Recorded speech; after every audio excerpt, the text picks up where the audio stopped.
Hey guys, I hope you're all doing fine. Let's make some salt prints.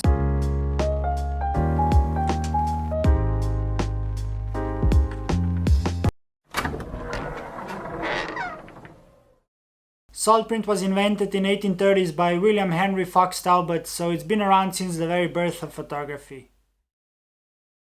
Salt print is a relatively uncomplicated printing process as it only needs 3 ingredients to work: salt, water and silver. So yeah, without further ado, let's get started.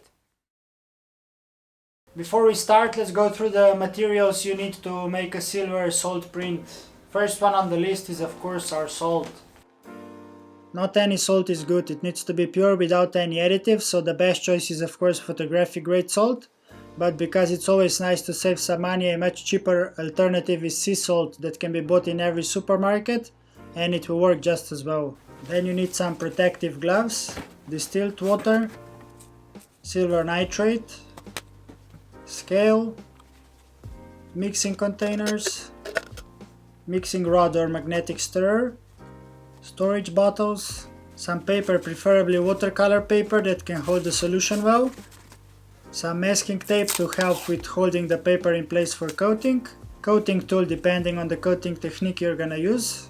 To expose the print you will also need a stable UV source, you can use the sun or UV lamp, printing frame, a dense negative that can be made on a glass dry plate like this one here, or printed on a transparency. If you don't have a negative, go ahead and pick up some flowers from your garden and make a photogram. Developing trays, a fixer, and that's it. Mixing both solutions is very easy, but before you start, make sure to put some gloves on because the silver solution we're gonna be making will stain just about everything it gets in touch with. I think that my hands just speak for themselves. For the 2% salt solution, I weigh 2 grams of sea salt. I dissolve this salt in 50 milliliters of distilled water. I recommend you to use warm water for the salt to dissolve faster.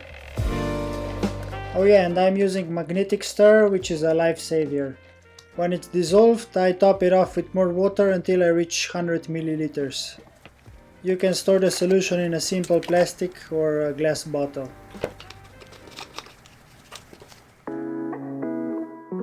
And for the 12% silver solution, I start by weighing 12 grams of silver nitrate,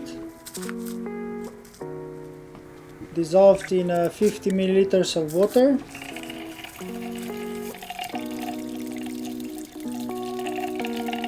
When dissolved, I pour in more distilled water to make 100 milliliters. Silver solution needs to be stored in a brown bottle to minimize light exposure and prevent any possible impurities growing inside. I also label both solutions with the concentration and date when the solution was mixed. There you go, we just mixed both solutions, so let's move on to the coating process.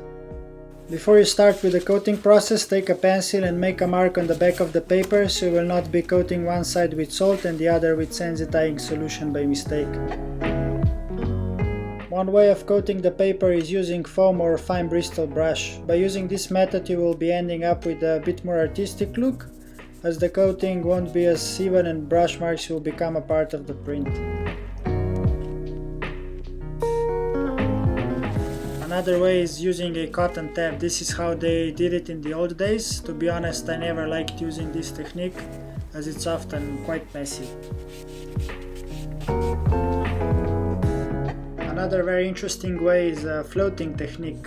First, pour your solution into a tray, take your paper and fold up the corners so you can lift it back up without touching the front side.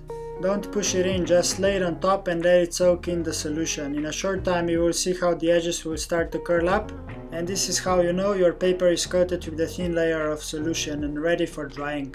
Just pinch it with your fingers by the edge of the paper and pull it out.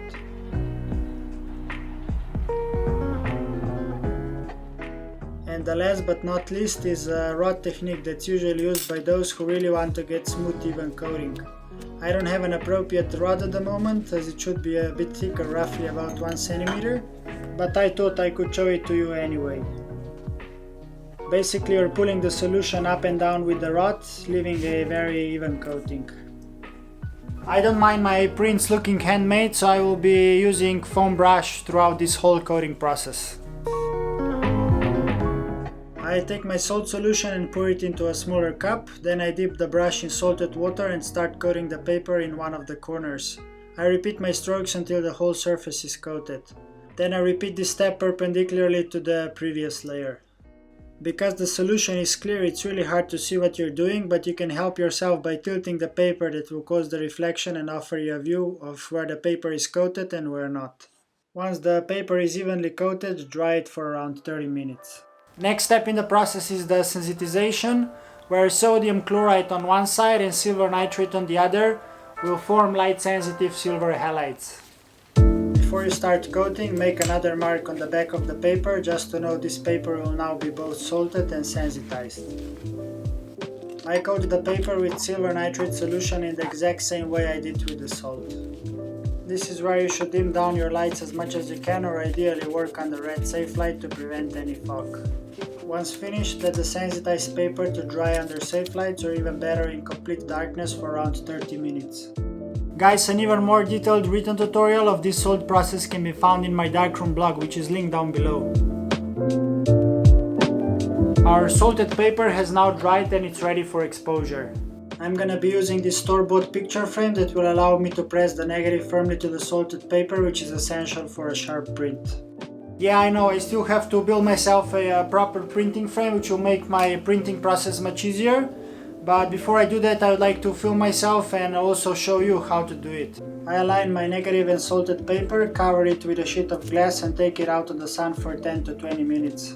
There is no universal exposure time, as it depends on the concentrations you're using, sun intensity, density of the negative and so on. This means you will have to do some tests to determine what works for you. I carry the plate out on the sun and start my timer set to 10 minutes. You can clearly see how the reaction is starting to happen, with the paper turning more and more brown. When silver halides react with UV light, they transform back to metallic silver. Timer is up and now I will take the print back inside. Correctly exposed contact image has deep brown color with a slight purple hue to it. It may seem extremely contrasty and dark to start with, but don't worry, it's gonna become much brighter when we start with the processing. Also, during the processing, I recommend you to work under red safe lights just to prevent any unwanted fog. I'll be working with my lights on just so my camera and you can see better what's going on with the print. First off, I wash the print in tap water for 5 minutes to remove all the unreacted chemicals. You will clearly see that happening as the print will become brighter and water will get cloudy. I like to change the water halfway through as well to really get everything washed out.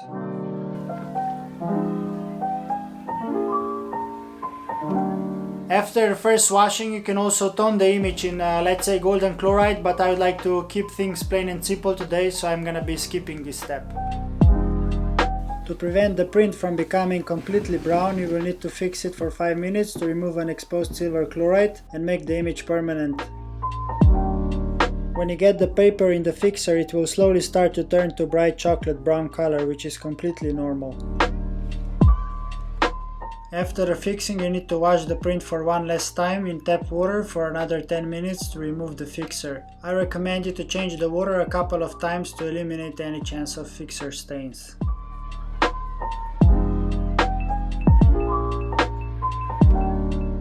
All there's left to do is to hang it and let it dry over the night. This is the print before and after drying.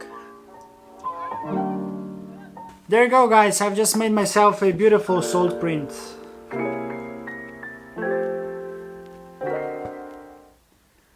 You can leave it as it is, or you can also protect it even further by buffing in some beeswax mixed with some lavender oil. There you go, guys, that's it for this salt print tutorial. I hope you enjoyed the video and that you found some value in it. If you did, please don't forget to press that like button and subscribe so you don't miss my future videos. Until next time, enjoy!